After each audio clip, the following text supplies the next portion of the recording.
going to work on the back. We're going to do the welt, the self welt, and that's the easiest one because there are also separate welts. You know, they are done separately and more tailored, but that's more menswear.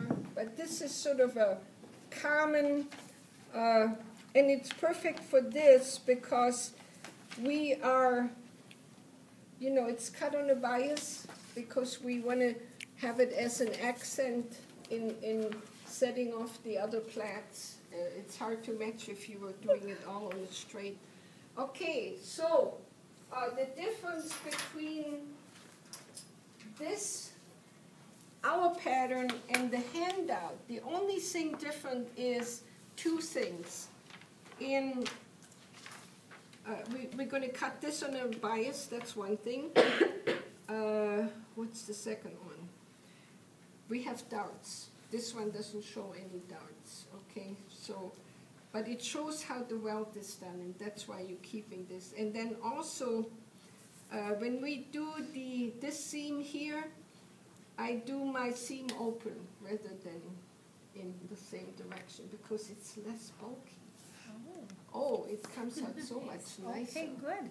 Yeah, I got those little tricks up my sleeve. sleeve. Yeah, you do. So, okay, the first thing we want to do though is,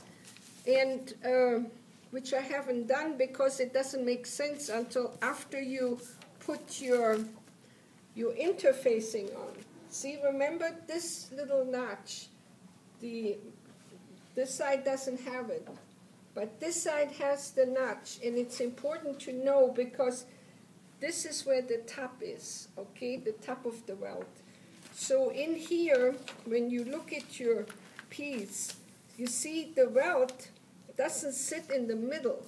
It sits towards the top because the lower part is used for the folding of the welt. So the way you can keep track of that, and that's why I do it later, because see, these are 1/2 inches. So when you come from this line right here, and here's your top, you can put top on this. Then you just take your ruler, and I prefer the ruler over the tracing because you get a more accurate line.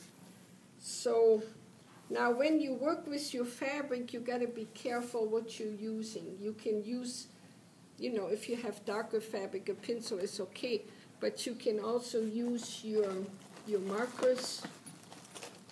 You know, you can use your markers, or you can use,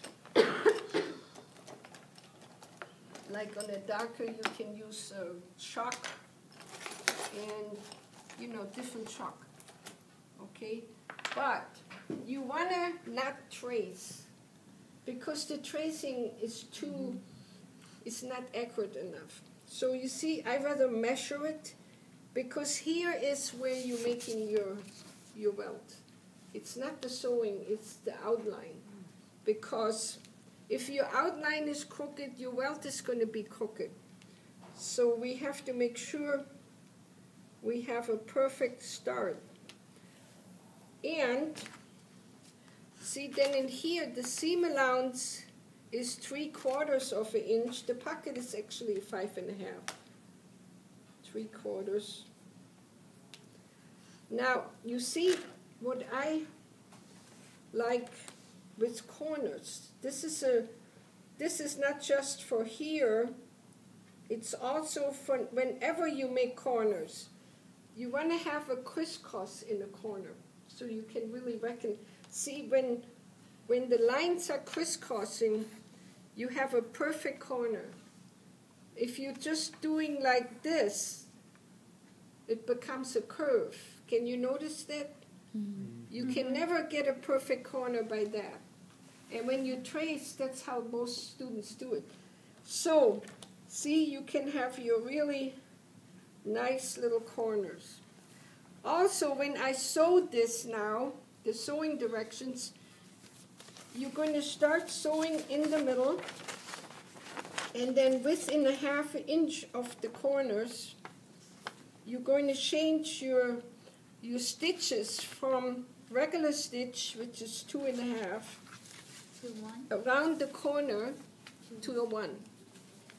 Because when you have to cut in here later, you know, we're going to cut this in the middle part. This is also important that you keep your center and then go for that about 1/2 inch. This is kind of what they call it, a lip or something. You know, they have little words for these things. But you don't want to make that too tiny when you cut it, because you're going to have a hard time cutting your corners later. So this should be about an angle of 1/2 inch in. So, and you have to absolutely cut into the corner. That's why you need the tiny stitch, because it won't turn and it won't lay flat unless you go into the corner.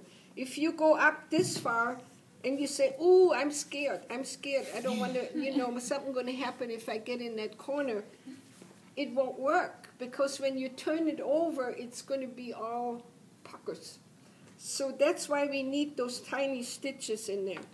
Okay, now, also, at some point we have to we're going to mark the line of the pocket on the right side so we can put it in the right place.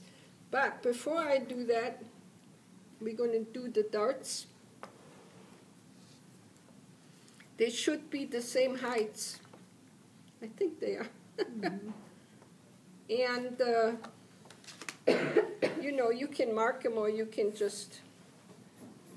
Do you ever, in pattern making, do you make your darts straight or do you put a curve on it? We do them straight pattern one.